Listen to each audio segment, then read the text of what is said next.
قالوا أبعث الله بشرا رسولا قل لو كان في الأرض ملائكة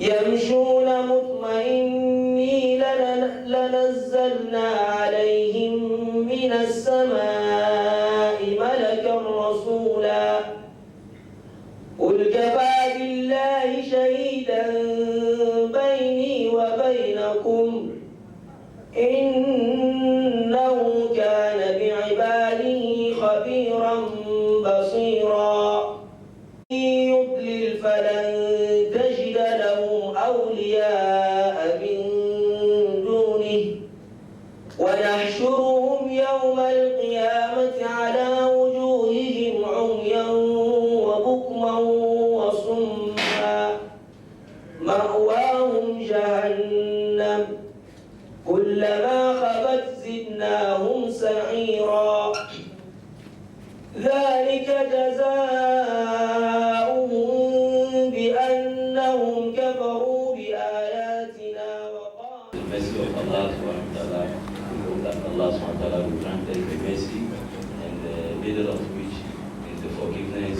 Allah, we hope that Allah subhanahu wa ta'ala will give us the forgiveness and the last part which is the emancipation from hellfire.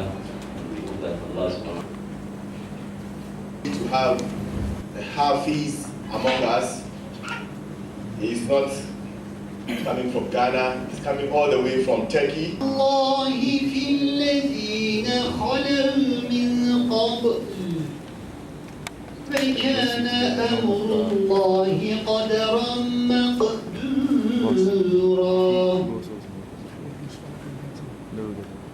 الذين يبلغون رسالات الله ويخشونه ولا يخشون أحدا إلا الله وكفى بالله حسيبا ما كان محمد أبا أحد من رجالكم ولكن رسول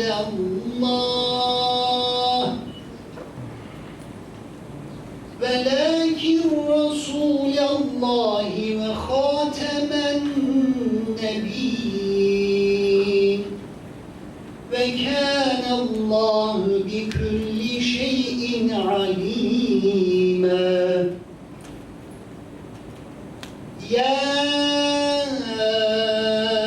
أيها الذين آمنوا اذكروا الله ذكرا كثيرا وسبحوه بكرة وأصيلا والذي يصلي عليكم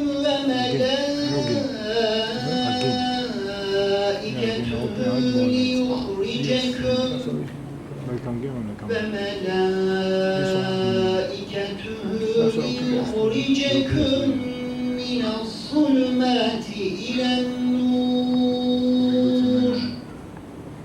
وكان بالمؤمنين رحيما صدق الله العظيم والحمد لله رب العالمين الفاتحة. Much honored to be called upon to introduce the chairperson for today's program. Our chairperson for today was born in Sunyani. She had her primary education in Ghana. Then she left to the UK where she continued with her secondary education. She completed a secretarial course and worked as an administrative secretary afterwards. On her return to Ghana in 1989, she worked as the MD for Gragro Products Limited, right?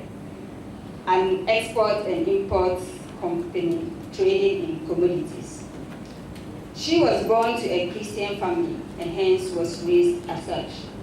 She embraced Islam and finally took the Shahada in 1989 in the UK before returning to Ghana.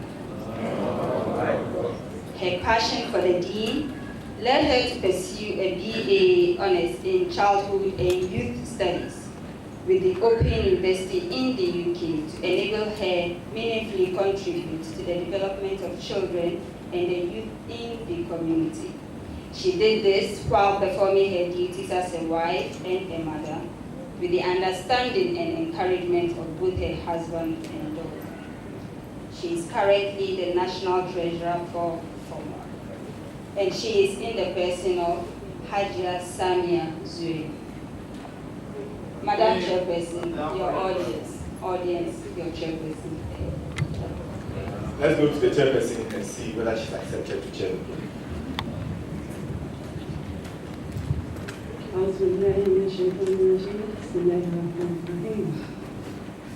I greet you all in the Islamic fraternity. Assalamu alaikum wa rahmatullahi wa barakatuh. It is an honor and a privilege to be called upon to play this role, and I know that there are more that can do it even better than I, but Allah has chosen I to do it. So I humbly accept and I pray your indulgence to help me do my duty as best as I can. Assalamu alaikum. Next to him we have Nuruddin Al-Hassan. He is with SIC and he is the president of the Ghana Muslim Academy. Can we see him please? Atabir. You all know the wonderful woman in spectacles, as introduced earlier, is steering the affairs. Let's see her. Atabir. Next to him is Abdul Karim Hatu, the chairperson or the chairman of the governing council of the Ghana Muslim Academy. Can we know him please? We also have Brother Seth Ibrahim, also a member of the governing council. Can we see him? Behind them we have Brother Hikma from Turkey. Turkey, actually, I want to speak Turkish now. Turkey. Can we see him please? We also have Brother Mehmet, also from Turkey. يسر لي أمري واحلل عقدة من لساني يفقهوا قولي. Madam Chairperson, our distinguished foreign partners from IHH, from Turkey, brothers and sisters in Islam, fellows of the Ghana Muslim Academy, members of the media fraternity,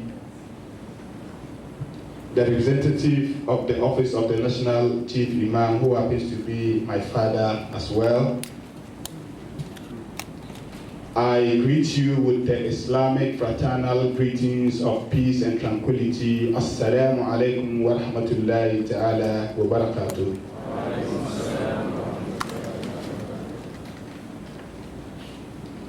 Madam Chairperson, as it has become a tradition within the calendar of the Ghana Muslim Academy, this year is the 15th of the series of Emihe Mujahid Ramadan lectures. I therefore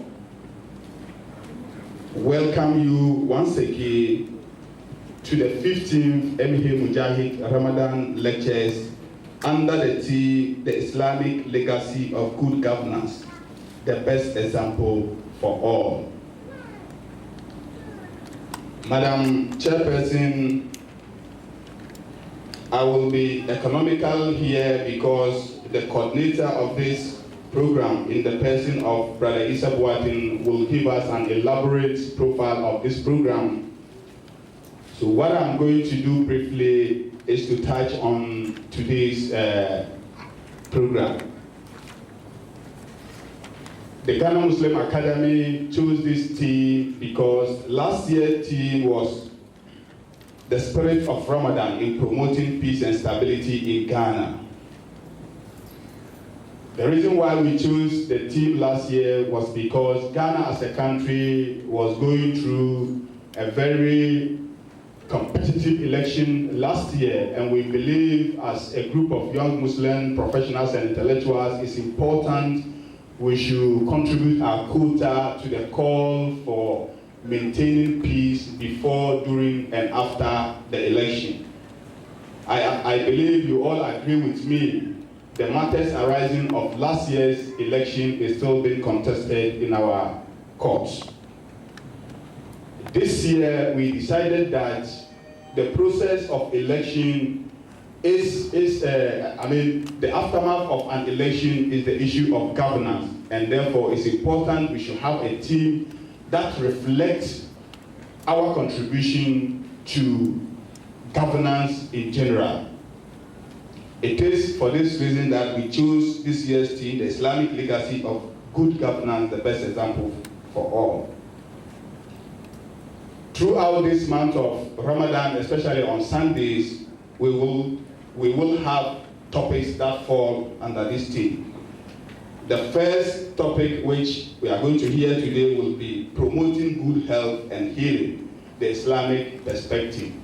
We have chosen a topic on health because we strongly believe that both the government and the governed need health to be able to participate in the governance process of the country. It is therefore necessary to have an area to look at Islamic perspective in that area. The second topic will be on effective leadership, a tool for accelerated growth and development. This will be followed by the role of the media in strategic Islamic dawah. Finally, we will be having the topic on Hajj and its organizational complexities in Ghana. The coordinator will elaborate more on that. It is at this juncture that I want to use this opportunity to call on all Muslims not to engage themselves in any prejudicial comments that will lead us into any problem and also move this country in a chaotic situation as far as the current 2012 election petition at the Supreme Court is concerned. Secondly, it's also important as Muslims to use this month of Ramadan to pray for peace and the unconditional acceptance of the verdict of the Supreme Court so that Ghana will continue to enjoy the peace that is currently enjoying. It is on this note that I want to once again welcome you all to the 15th MHA Mujahid Ramadan lectures for 2013. Thank you very much. Madam Chairperson, Bismillahirrahmanirrahim.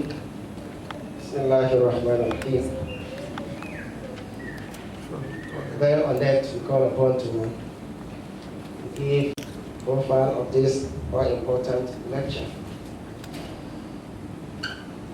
The MA Mujahid Annual Ramadan lecture began as Annual Ramadan Tafsir in English, first ever in the history of Ghana, the history of Muslims in Ghana in 1998. This was necessitated by the growing need for the interpretation and exegesis of the glorious Quran to be done in the lingua franca of the country, English language to be precise. Hitherto, tafsir was done in only Hausa, cutting off many Muslims in Ghana like myself who do not speak and understand Hausa. The unique nature of our tafsir at that time was that firstly, it was topic-based. What this means is that a topic was chosen by a scholar and the Quranic injunction were used to explain and expatiate it. Secondly, the audience, after listening to the speaker, were allowed to debate the speaker on his stand on the topic, as well as allowing for other scholars to also contribute to the discussion. This really generated a lot of interest in the annual tafsir. In 1992, the Academy decided to make the annual tafsir a full-blown annual public lecture once a week throughout Ramadan. In 2005, the Academy named the lectures after the late brother Mujahid Ali Mujahid Ture, known as Ture, whose demise occurred in September 2004. May Allah be pleased with him and all the departed souls. Brother Mujahid was the founder and the first president of the Ghana Muslim Academy. In fact, the annual Ramadan Tafsir in English was introduced by him. The reflective mode of the Islamic month of Ramadan afforded a unique opportunity to reflect on local and global issues affecting the life of Ghanaians in particular and Muslims as a whole. The core objectives of this lecture: 1. To synthesize attention and gratification. The scope of the nature of the lecture is which fall in the month of Ramadan from 10:30 a.m. to probably 1 p.m. Speakers for the lecture are selected from a pool of young but dynamic intellectuals and professionals from the academy who are obliged to do an extensive research on the topic given them. We are using mostly academy members because we are preparing the ground for the future leaders.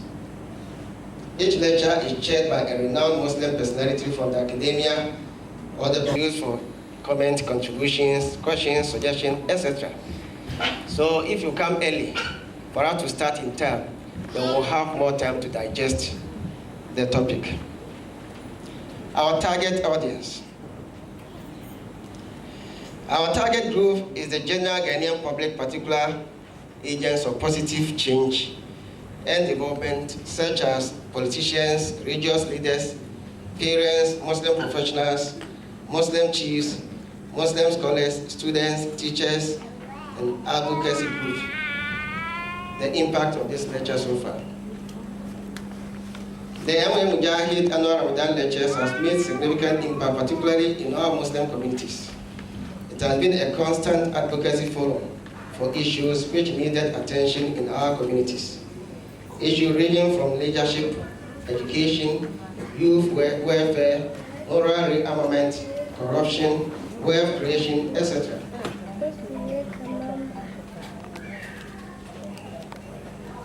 All these topics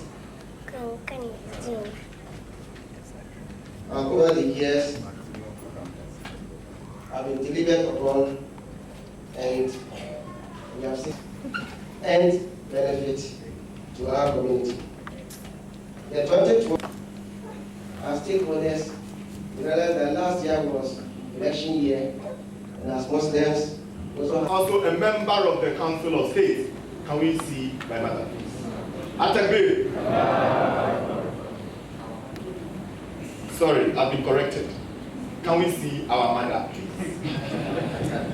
That's just by the way. Dear brothers and sisters, we are so happy that we met our brothers here.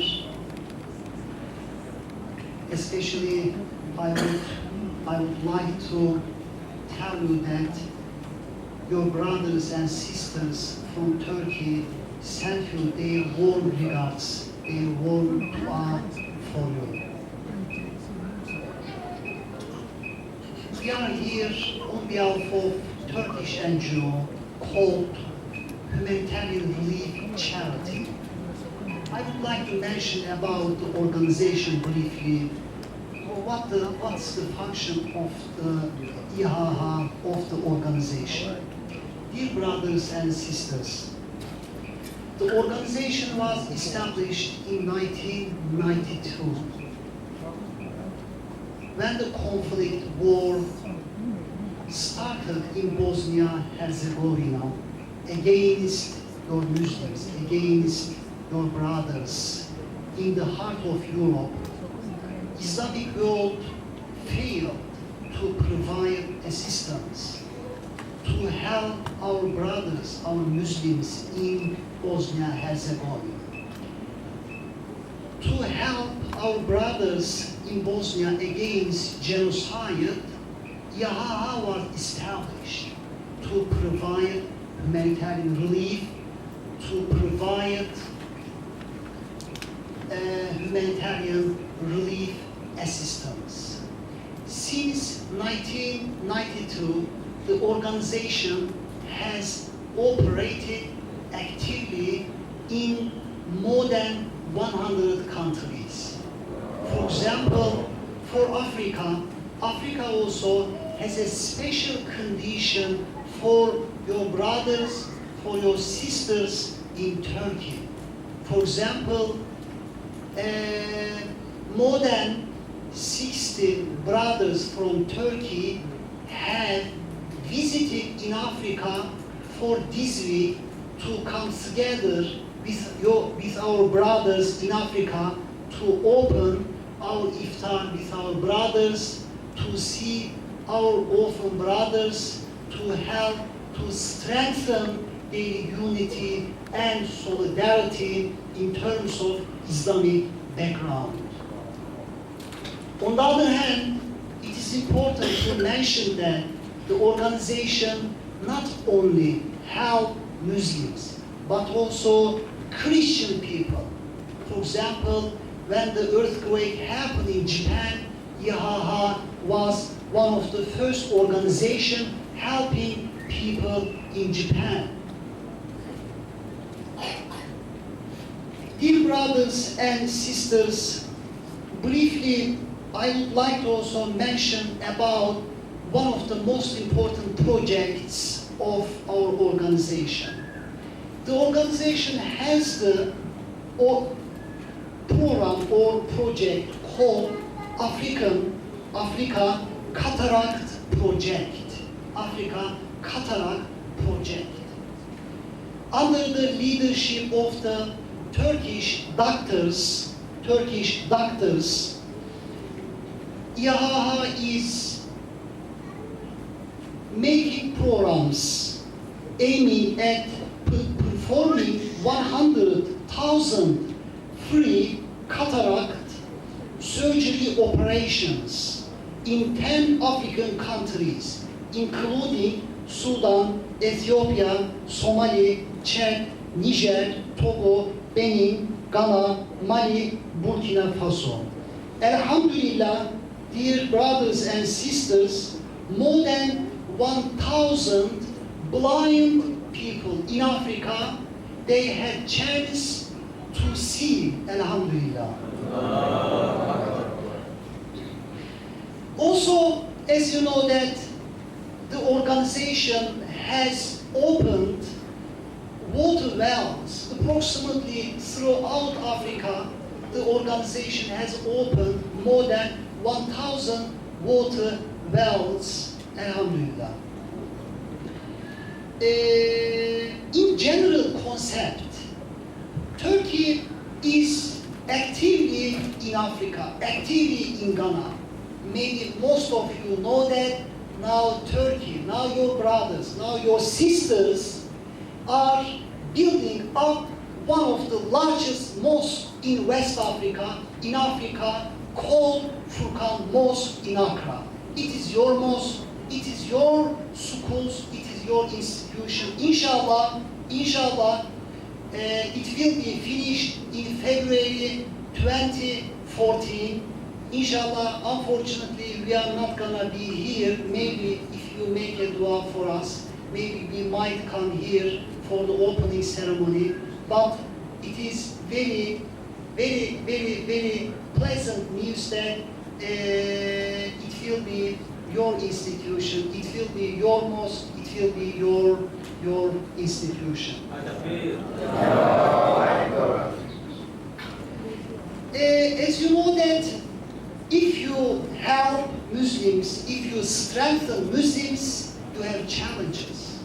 Because Islamic world has faced different kinds of challenges, including economic challenges, including political challenges. For example, YHA in 2010 made a plan to break the blockade of Gaza Street in 2010. On the other hand, I think most of you know what happened in 2010 when your brothers from Turkey made a project to break the blockade for our brothers in Gaza.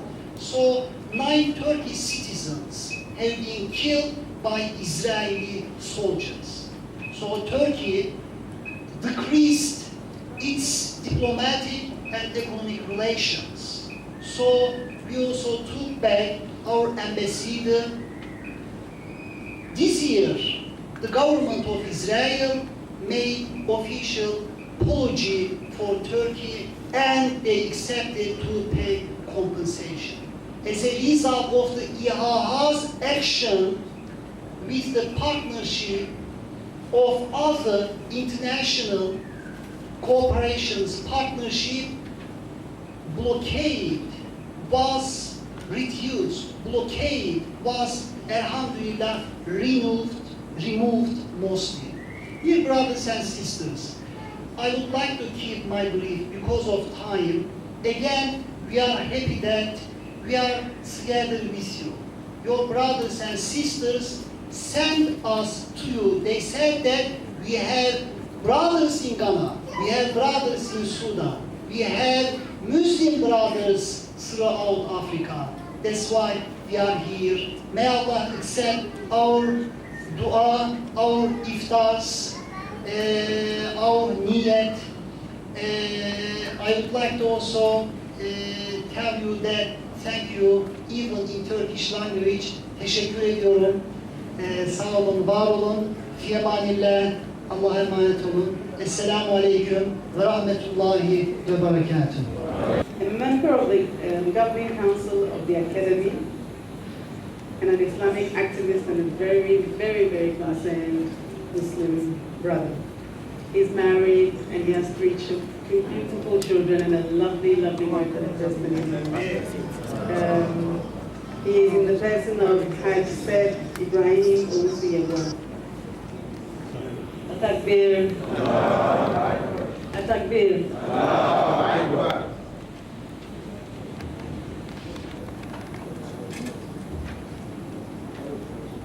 Madam Chairperson, Chief Patron of the Ghana Muslim Academy, Dr. Rabi Choma, our reps from IHH, President, Ghana Muslim Academy, Chairperson and members of the Governing Council,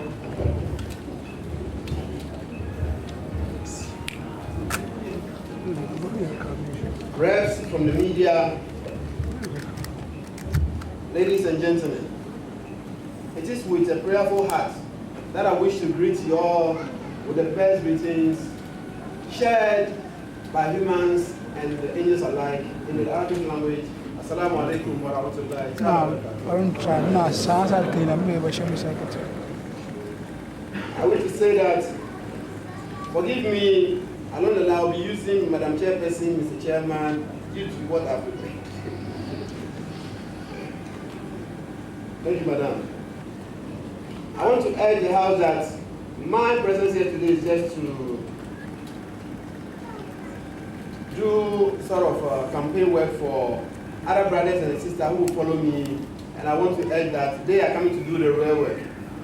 For this March, I urge all of you to be here for the 3 Sundays that will come. You'll regret if you don't come here subsequently. I don't know, in Ghana we say, I heard that our former president and late brother has been prayed for. But I want to urge all of you that the Holy Prophet Muhammad did tell us that the best time to pray when you are in Ramadan is when you are coming to have the iftar. I urge all of you to remember the soul of our brother and the souls of all departed brothers of the Ghana Muslim Academy. This time around, the Madam Chairperson has admitted that I have the feeling that death is now getting closer to all of us. And that's the experience I'm getting now. It is always a privilege and interesting to deal with present and challenging issues at any time. And our topic, promoting good health and healing, the Islamic perspective, is no exception. it is appropriate to note that we are not just dealing with good health and healing, but we are also trying to understand what Islam says and considers as the best way of good health and healing. That is what the Holy Quran, Prophet Muhammad sallallahu alaihi wasallam, his companions, may peace be on all of them, and Muslim leaders have considered acceptable when faced with the situation of health as we are in today. And on chairperson, I'm hoping to today that although humanity has evolved tremendously in the fields of economics, health, sports, etc., we are here to unravel some, if not most, of the health challenges confronting us.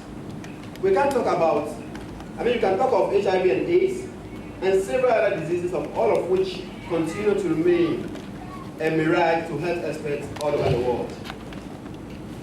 Even before we got to this unfortunate state, Allah has assured mankind that He has provided a cure or solution to every challenge we face, according to the Holy Prophet. He said, Allah has said in the Holy Quran, Surah 94, verses 5 to 6.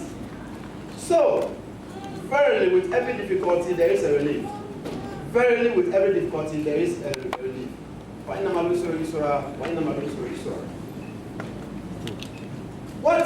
a lot of us as Muslims and humanity have failed to understand and accept circumstances is the fact that before there comes a cure, solution, a U-turn, etc., there is a prerequisite of change. For there is a saying which suggests that we can't expect different results if we continue to do the same old things. No wonder Allah has vowed in the Holy Quran that He surely will change our situation of helplessness if only we change the status quo. Allah says in Quran chapter 13:11, verily never will Allah change the condition of the people until they change what is within themselves. To the end of the ayah. It is very important that we remember the word never, especially when it is used by an authority like Allah. He said never. The Holy Bible, my chairperson, also stated in 2 Chronicles, and it reads, if my people who are called by my name, shall humble themselves and pray and seek my face and turn from their evil ways, then will I hear from heaven and change their sins and will heal the land. Will heal the land. The land is sick. Muslims in Ghana are falling sick. Too long for my time. In specific terms, the Holy Prophet Muhammad has also assured us that Allah has a cure for all illnesses. He said there is no illness that God Almighty has created except that He also has created its treatment. Sahih Buhari. The question to ask at this juncture is that, are those challenges that we face today created by Allah for Him to provide a cure, or that we have created them ourselves and therefore they are not covered in this agreement? I go up with some few definitions.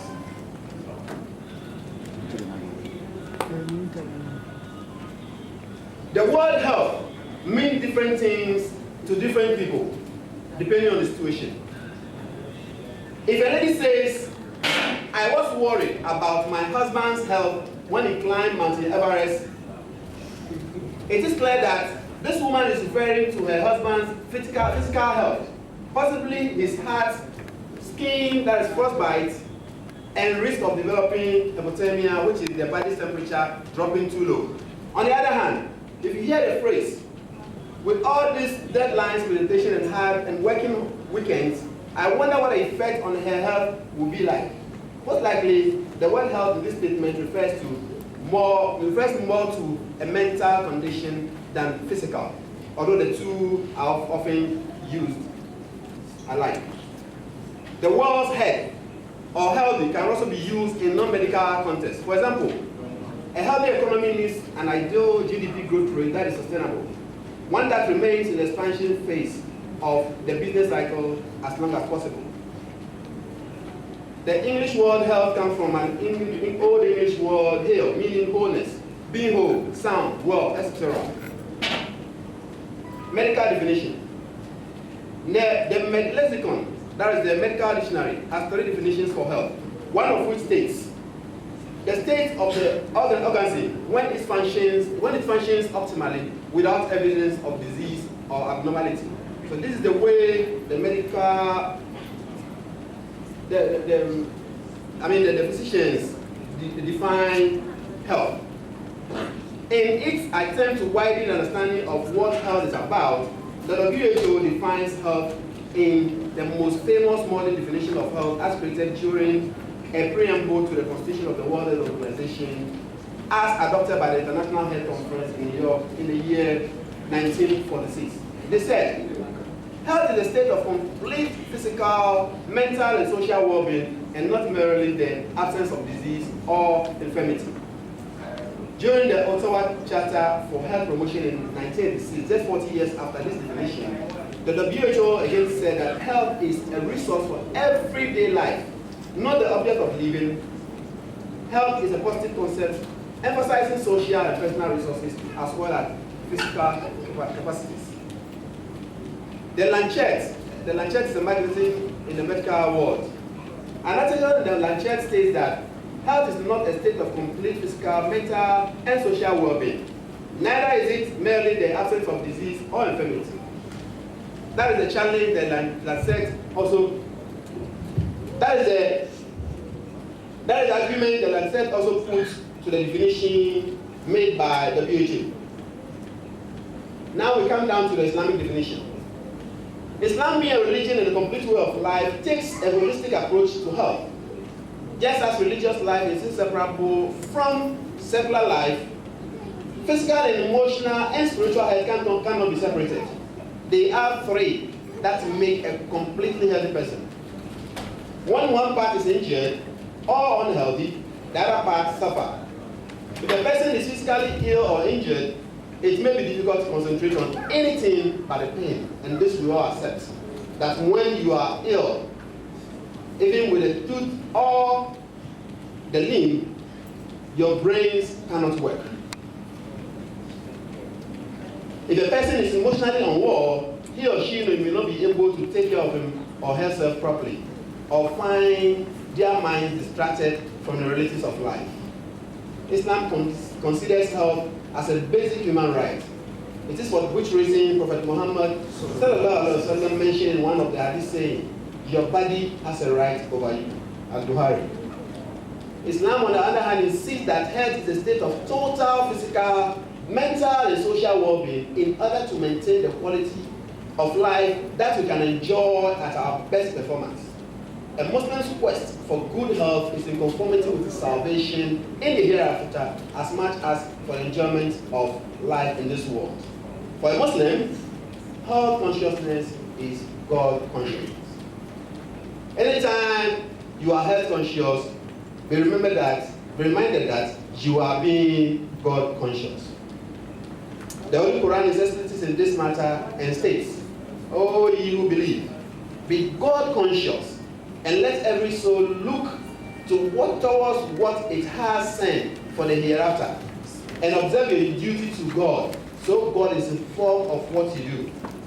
Be not like those who forgot God, and therefore He caused them to forget about themselves. Such are the wrongdoers." Surah Al-Hashr 18 to 19. Now, chairperson, we will be very right for equating good health to strength, just as the Oxford Dictionary has stated. This statement means a lot to Muslims in view of the fact that the Holy Prophet Muhammad has indicated that Allah prefers a stronger Muslim to a weaker one, even though he stated that there is some level of goodness in the two of them. But still, the strong Muslim is preferred in the sight of Allah to the weak Muslim. It could be explained to mean that the believer who is strong in his belief, body and action is better than the weak believer, that is the one who has weak belief or weak body or weak actions. This is because the strong believer is productive and accomplishes things for the Muslims, and thus they benefit from his physical strength, actions, and his strong belief. Healing. Most of us continue to use the word cure, treatment, and healing indiscriminately, even though there are some little variations in them. When we talk of cure, usually we are referring to illnesses that are curable. It is for which reason you read that tuberculosis is curable. Never will you hear HIV is curable. While treatment is often used for illnesses that are only manageable, like HIV/AIDS. Healing, on the other hand, is usually applied to in the spiritual circles, hence spiritual healing.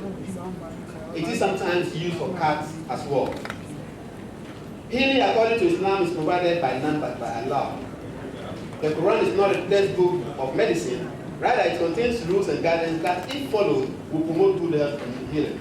That is why the Quran calls itself a book of healing. It reads in Quran chapter 10:57, O mankind, there has come unto you a direction from your Lord, and a healing for the heart, and for those who believe in guidance and mercy. Again, it says, we have sent down the Quran, that which is a healing and a mercy for those who believe. 1782. In an Islamic magazine, The Muslim Woman, some physicians admitted the following. They write, we the physicians have come to know and accept the fact that is known to our patients for centuries, that healing is from God, and we are just instruments of the healer. We give the same medication to two different patients with the same type of medical problem, or perform similar operations on two patients, otherwise at the same risk, and one will survive and the other one doesn't. It is more than simple luck.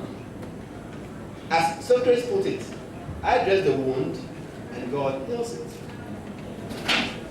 This was also acknowledged by Prophet Abraham ﷺ, when he said, and when I'm ill, it is he who cures me. Quran 26:8.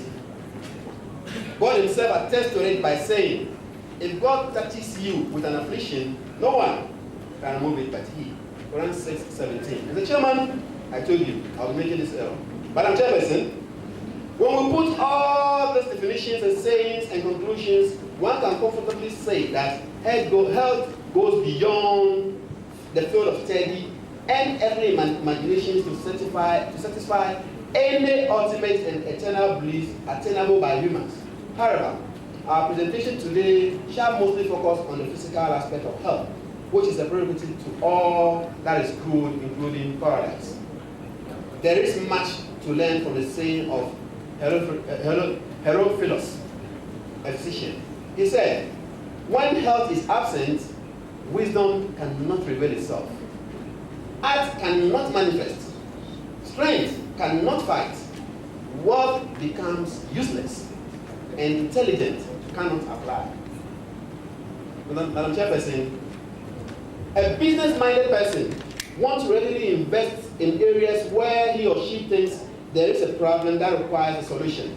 And until recently, no one can imagine a businessman investing so much into sanitation. But today, we have huge investors like Zoom Lion Limited, and that is doing very well in providing jobs for men and women, and more importantly, improving upon the environmental sanity situation of ours. This situation is virtually the same with our health today. Let us ask ourselves the question, why do we have a high proliferation of health facilities? Have you started to ask that question? Why is it today that today you have this, that, this, that, this, how do you call it, diagnostic medical facility? In fact, it's all over the place. Have you started to ask that question? Do you think it's just for fun? It tells you something. You are falling sick. The answer is not far-fetched. People are becoming unhealthy today than ever in the life of this world. Putting on the thinking cap of the businessman, I can only say that these investors are making gains and nothing less. And if I'm right, of course I am, then it suggests that the Ghanaian Muslims and non-Muslims together are falling sick too often. But as a chairperson, I hate to ask this question. And I don't even know whether you'll be sincere with the answers. Doesn't the present situation of Ghanaians vis-a-vis the above hadith of the Holy Prophet suggest that our chances of securing Jannah is becoming slimmer by the day? He said that Allah prefers the stronger believer to the weaker believer. And now we are not becoming strong, but we're becoming weak.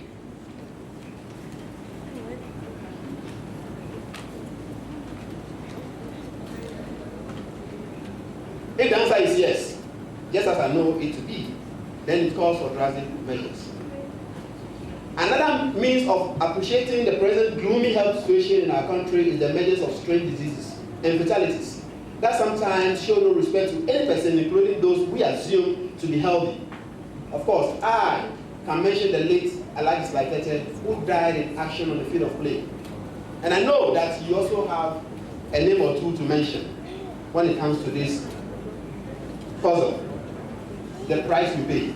Madam Chairperson, the monetary price we pay for healing is undoubtedly so huge that in an attempt by our government to establish national health insurance scheme to survey the situation has resulted in a lot of difficulties known to us. Although faced with challenges, the NHIS is being welcomed by all, including Muslims. Surprisingly, in the United States of America, we understand that when President Obama attempted to establish health insurance recently, there were concerns raised by Muslim groups. The understanding of these Americans differ from our understanding, and why? Inshallah, the health insurance concerns of Muslims will be discussed in this presentation. What is more devastating about this gloomy situation is that there is a genuine feeling that if nothing is done in the short term, we may hit the critical stage.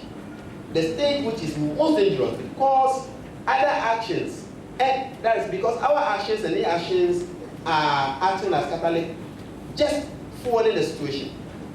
I am referring to the fake drugs and medicines, the annual doctor, nurses, pharmacists, and other health providers strike, the frequent and unannounced power cuts, popularly known as doom so. I understand that it is now doom so. Yesterday it was doom so. Madam Chairperson, I recently read a story on a very, very life-threatening situation during the latest industrial strike of medical practitioners in Ghana. A man who suddenly became ill and was taken to a clinic in Accra. Knowing the complicated and emergent nature of the situation, the doctor at the clinic referred the case to Kolebu Teaching Hospital. One of the few doctors at Kolebu, being aware of the pressure as a result of the strike, referred the case to President Military Hospital, which was also referred to RIG for the same reason. After these fruitless travels with a suffering patient, the accompanying nurse coming from the first clinic, who was in the ambulance with the patient, had to call the doctor of her hospital to inform him of the difficulty in getting help and the looming danger. The doctor at this stage had to call Kolebu again and insisted that the ambulance return to Kolebu. During the second attempt at Kolebu, the patient had to wait for over 30 minutes in the ambulance. And according to me, he prayed for one patient or patient to pass on before he was admitted and attended to. I still find it difficult to believe the latter part of the story, but this is what was captured in the story. Who am I to doubt, let alone deny it? It is understandable for any one of us to be wondering as to what was the cause of this sudden illness, which nearly took the life of this young man. And I promise to satisfy your curiosity pretty soon, inshallah. An obvious and necessary evil confronting us as human beings is the problem of side effects of the medicines we use with the hope of salvaging our health problems, which only worsens it. Publius Cyrus, a physician, put it like this: there are some medicines worse than the disease. He said, there are some remedies worse than the disease. A physician speaking. No wonder Islam is a solution to humanity. The Holy Prophet, in his prayer for the sick, always beseech Allah for healing because he believes that Allah's healing comes without side effects. This is the shortfall of any human institution, and the health institution is inclusive. In the jihad, and Madam Chairperson, I'm choosing my words very cautiously. I can see Sheikh Bernoma here. I dare not make a mistake with this. In the jihad, and I'm saying that jihad, because jihad simply means to strive. even though this was not done by Muslims, the effort alone tells me that it's a jihad. So in the jihad to salvage the lives of some Ghanaians suffering from killing problems on Peace FM 104.3 morning show program, hosted by Mr. Kwame Sefakan, a lady patient who was interviewed by Mr. Kwame Sefa, made listeners, including myself, shed some tears when she told her sad story. She stated that after being diagnosed of kidney problem, which was determined to take her life, she was put on a very strict medication in the form of injection, which will only postpone the arrival of her death. After paying for this very expensive drugs for some time, she could not afford it any longer, and so she sought for help from a relative overseas to buy the medicine for her. This time, fortunately or unfortunately, the medicine came to her and had the opportunity of reading the details on the medicine. To her surprise, this medicine that she thought was to save her life had in its leaf a dagger to take her life. That is the side effect of medicines. Not all of them, some of them. Other medicines may not kill, but the side effect could be so detrimental to our survival. Some Muslims today use bitters as medication, some of which only perform when mixed with alcohol or marijuana. Meanwhile, the teacher you and I believe in, Prophet Muhammad ﷺ, has indicated that we believe in what they do, say, and we pay for the services they offer, which are un-Islamic. This, according to Prophet Muhammad ﷺ, is nothing but shirk, a sin which is capable of denying us the favor of Allah's paradise. Madam Chairperson, a reflection on the picture painted so far shows that it won't just be absurd, but unwise for anyone of sex, occupation, status, and if you like, religion. The most sensible thing to do at this stage is not relying on any medicine, health practices, etc. Of course, this could be right to some level, but there is that aspect of the stray bullet and dependability scenario. That is when health is challenged, despite all the safety rules being put in place.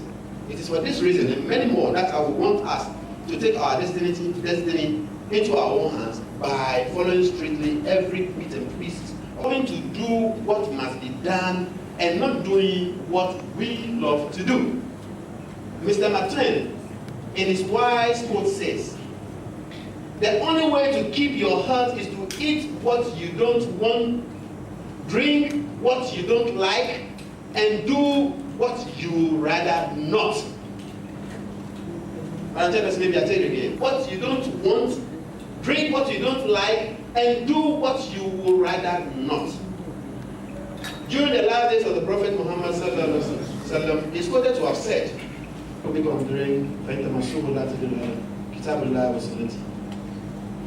Madam Chairperson, there is no other period or occasion for people like us to talk about medicine. So there is no need for medicine. Thomas A. Edison, he lived, a physician who lived between 1847 and 1931, stated, similarly, the doctor of the future will give no medicine. The doctor of the future will give no medicine, but will interest his patients in the care of the human frame, in diet, and in the cause and prevention of diseases.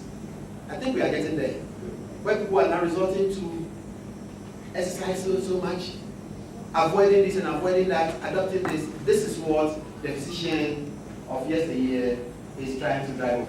Madam Chairperson, it's just right we put a stop to our actions, for they are not worth what we want to achieve in the end. How many nations of the world have to use their hard-earned taxpayers' money to acquire medicines in an attempt to save the lives of cigarette smokers? A lot of us hardly take rest. We run more than one business, attend classes either in the evening or over the weekends. This practice results in us either cheating on our employers because we take more days off for medical attention or remain unproductive on the work. A very huge and significant neglect in our families.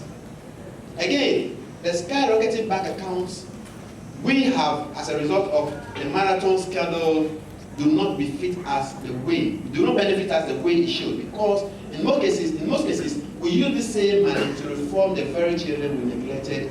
It happened during our lifetime. These neglected offsprings will come home, not just to take their share of the spoil, but to actually destroy what we suffered to gain at his or her expense. Someone will say, did we go or did we come? How many of the Turkey brothers and sisters that we see at Sudu do not have parents who struggle over the place, work in this and work in that, have this and have that, at the expense of those children? They exist. At the end of the day, they come home, sell those property that you have suffered to God, because of course they don't have anything in their heads.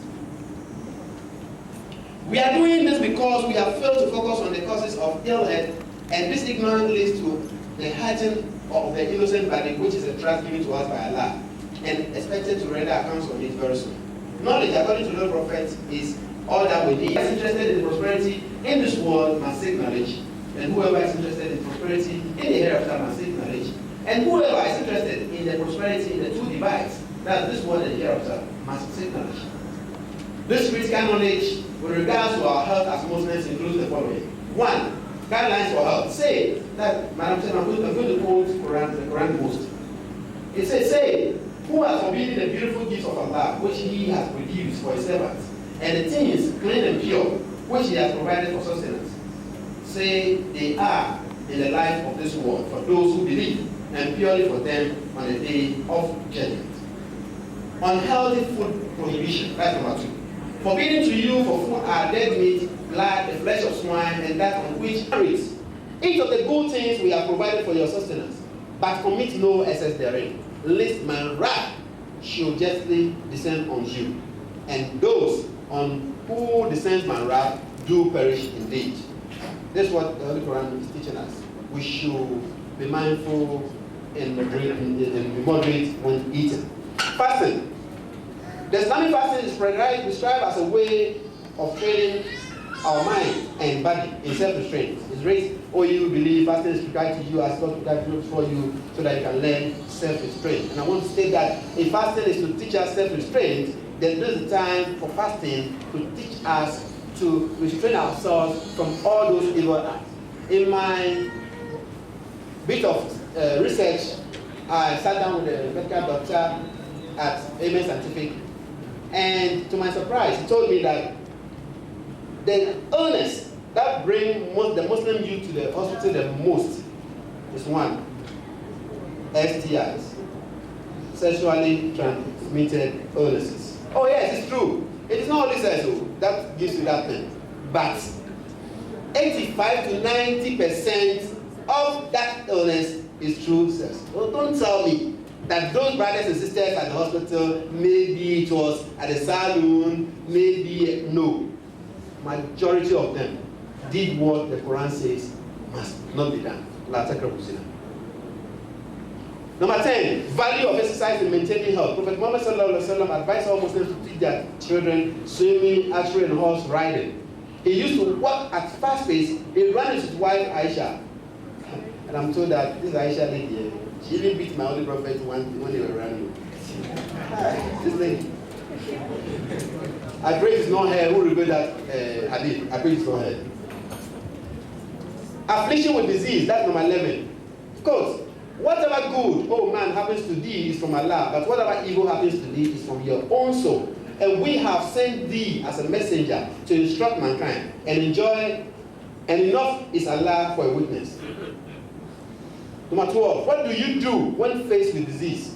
The Quran reads, if Allah touches thee with affliction, none can remove it, but if he touches thee with happiness, he has power over all things. Treatment.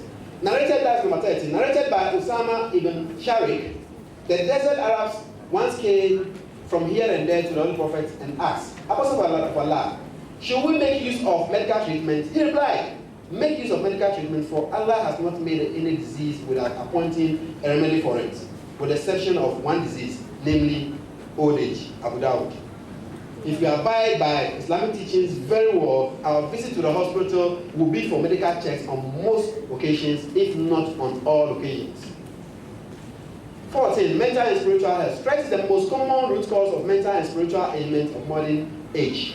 Stress results from the following: A, fear of the unknown and trying to see through and control the destiny. B, losses in our life or in our life of people and things dear to us and our inability to recover these losses. Madam Chairperson, one issue that makes me sad and uncomfortable anytime I visited the hospital is when I am attended to closely by a member of the opposite sex. And I believe it does the same to other Muslims, especially the Muslim woman. Yes, it does matter. It does matter, Papa. Yes, it does matter. When there is a possibility of reversing the trend, it matters. It matters. Don't tell me it doesn't matter because you don't have the doctors. Yes, I agree. But if you can reverse the trend, it matters. This system of ours has to deal with not just the illness, cost of treatment and medicines, as well as the pain that may accompany the illness, but also the avoidable exposure at treatment or cure. During my research, there was this doctor who told me that a Muslim lady of a client of theirs always attend the hospital with her husband. Even when the husband is not sick. Why? She can't open her mouth to talk to the doctor.